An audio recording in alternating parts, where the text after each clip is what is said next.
Disclaimer. चाहे आप यहाँ पहली बार आए हों या हमारे पुराने साथी हों, याद रखें कि यहाँ पेश की गई जानकारी का उद्देश्य केवल उन अनकहे सच और रहस्यों को सामने लाना है जो अक्सर फाइलों में दबे रह जाते हैं। इस चैनल पर दिखाई गई घटनाएं और कहानियां दुनिया भर में, विशेषकर भारत के उन हिस्सों से जुड़ी हैं जिन्हें मुख्यधारा का मीडिया अक्सर नजरअंदाज कर देता है। ये अजीबोगरीब घटनाएं आपको विचलित कर सकती हैं।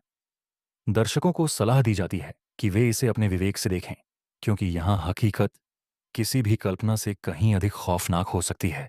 कमजोर दिल वाले सावधानी बरतें।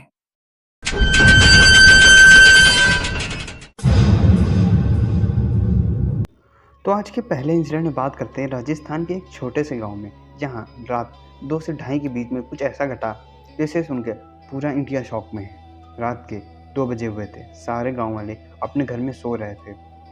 समय होता है 2:15।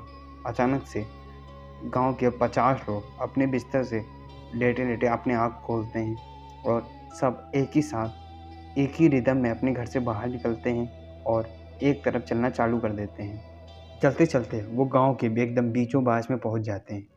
कोई एक दूसरे से बात नहीं कर रहा था, मगर सबकी आंखें खुली थी, मगर वो एकदम जिंदा लाश की तरह एक्ट कर रहे थे। डॉक्टर के अनुसार ये एक मास स्लीप वॉकिंग का केस था। एक हाईली एक्सट्रीम और प्रेसिडेंटेड केस है। वो सब एक टक 20 मिनट तक एक ही तरफ देखते रहे, मगर 20 मिनट बाद जैसे किसी ने स्विच ऑफ की बटन दबा दी हो, सब एक साथ आंखें बंद करके फिर खोलते हैं और मुड़ के बिना कुछ बोले अपने अपने घर में चले जाते हैं। ये इंसिडेंट एक उसी गांव के लोकल के द्वारा देखा गया था, जिसने अगले दिन रिपोर्टर को रिपोर्ट किया।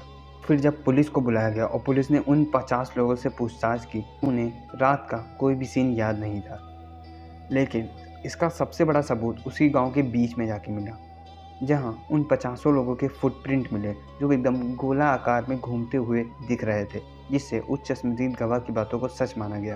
एकदम ऐसे गोला आकार जैसे वो सब एक ही साथ किसी इनविजिबल क्रीचर की वर्शिप कर रहे हो। मेडिकल एक्सपर्ट ने 2 रीज़न बताए। एक रीज़न उन्होंने कहा कि ग्राउंड वाटर में कोई केमिकल मिक्स हो जाने के कारण जिन जिन लोगों ने रात में पानी पिया उनके साथ ये एक्टिविटी हुई है, या फिर ये एक मास स्लीप वॉकिंग का केस भी हो सकता है, जो एक ही साथ 50 लोगों में एक्टिव हो गया। लेकिन एक ही रात में इतने सारे लोगों के साथ एक ही तरह की स्लीप वॉकिंग होना थोड़ा सा अनकैनीपन दिखता है। इसीलिए लोगों को इस मेडिकली रीज़न पे यकीन नहीं हो रहा है और वो अभी भी अपनी थ्योरी पे अड़े हुए हैं कि ये एक मास वर्शिपिंग हो सकती है, जो एक इनविजिबल क्रीचर की हो रही है, जिसने उस रात उन 50 लोगों को जिंदा लाश बना दिया। आपका क्या कहना है? क्या ये ज़मीन में मिले किसी केमिकल का असर था, या फिर कोई अलग ही रीज़न था जो शायद हमें कभी समझ में ना आए? आपका जो भी कहना हो कमेंट में ज़रूर बताइएगा।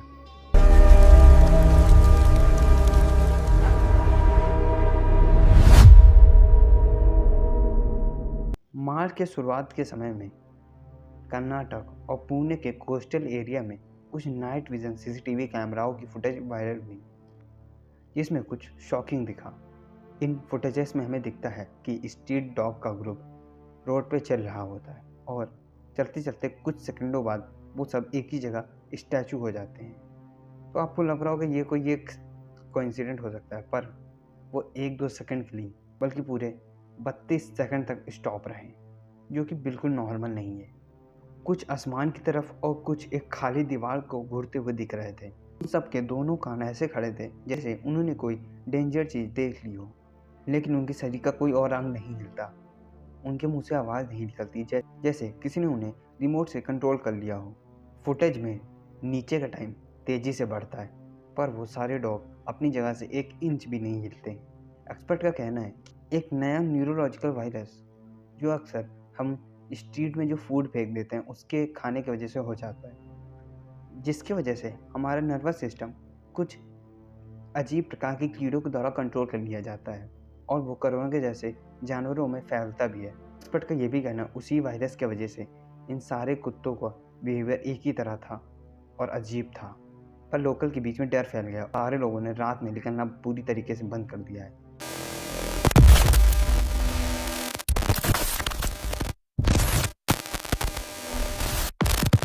28 फरवरी की रात को दिल्ली एनसीआर और हरियाणा के लोगों के साथ कुछ ऐसी घटना घटी जिसे सुनने के बाद आप रात को अपनी गाड़ी को अकेला छोड़ने में कतराएंगे। रात के 3 से 4 बजे के बीच दिल्ली एनसीआर और हरियाणा के कुछ लोगों के फ़ोन में लगातार मैसेज आना चालू हुए। वो मैसेज थे फास्टैग के, जो उनकी गाड़ी से कटा था। मगर शॉकिंग बात ये थी कि वो तो कार से ड्राइव ही नहीं कर रहा है, वो अपने घर में सो रहे होते हैं। तो ये हुआ कैसे? थोड़ा इंसिडेंट आगे बढ़ते हैं और इंसिडेंट आगे बढ़ता जाएगा, वो क्रीपी मोड़ लेता रहेगा। तो ध्यान से सुनिएगा। तो ये सब देख के कुछ लोग लगा कि उनकी गाड़ी चोरी हो चुकी है और कोई और उनकी गाड़ी उस फास्टैग से गुजर रहा है। पर उन्हें जब बाहर जाके देखा तो उनकी गाड़ी सलामत खड़ी थी। वे अपनी फास्टैग ऐप में जीपीएस लोकेशन और ट्रांजेक्शन हिस्ट्री चेक की, तब असली अनकैनी सीन बाहर आया।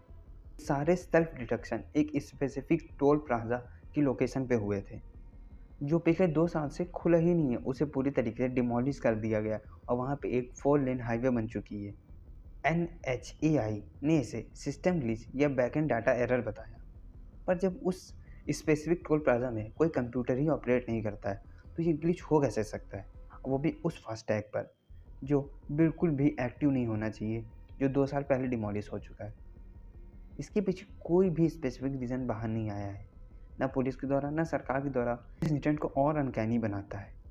लोग इस इंसिडेंट को एक अनकैनी घोस्ट एंगल पर मोड़ रहे हैं और कह रहे हैं कि ये कोई एक पैरानॉर्मल एक्टिविटी है, या उस पुराने टोल की जो आत्माएं थी वो ज़िंदा हो गई हैं और वो ये सब कर रही हैं। इस पे यकीन करना बिल्कुल ही पॉसिबल नहीं है, पर इसके पीछे कोई रीज़न भी नहीं बाहर आ रहा है कि ये हुआ क्यों है। आपका क्या कहना है इंसिडेंट पे? क्या आप इन भूतों की कहानी पर विश्वास करते हैं या फिर आप इसके पीछे का रीज़न जानते हैं? तो कमेंट में ज़रूर बताइएगा।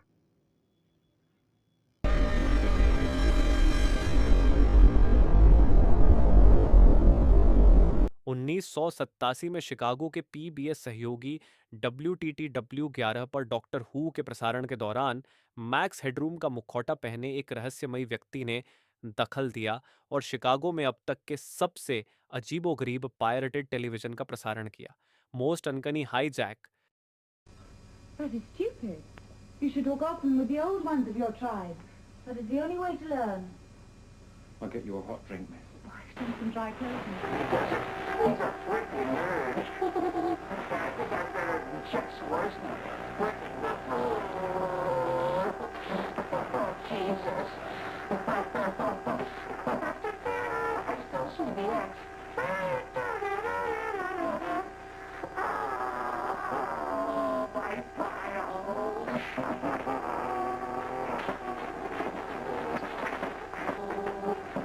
My brother is wearing the other one. But it's dirty. What you done put my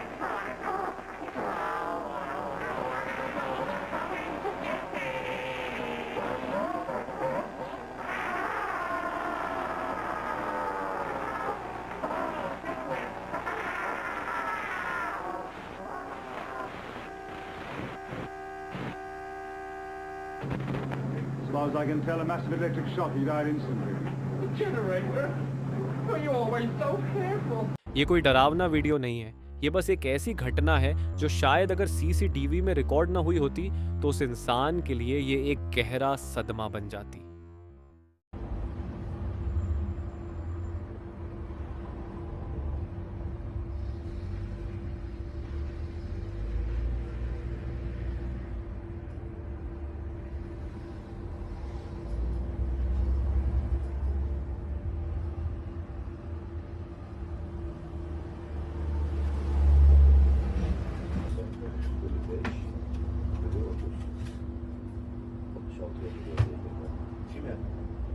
अब इस क्लिप का स्पष्टीकरण, एक्सप्लेनेशन किसी के पास नहीं है। बस क्लिप देखें और आपको जो भी लगे कमेंट में जरूर बताना। A store manager once shared a chilling story from inside his clothing shop. It happened on February 14th, 2014, when he casually reviewed the security camera footage after closing hours. At first, everything seemed completely normal. A man browsing through clothes, quietly choosing items like any other customer. Nothing unusual, nothing suspicious. Look, watch. What is that? What is that? And it's just gone, bruh. Look at this. It's there, and now it's not. It's there, and now. But then, around the 25-second mark, something appeared. The manager froze as he replayed the footage again and again. Let's take another look. Hidden beneath the hanging pants, something moved. Something small, too small to be human. It wasn't there before, and yet, now it was clearly visible. It's there, and now it's not. It's there, and now it's not. Bruh, what is that? Bruh.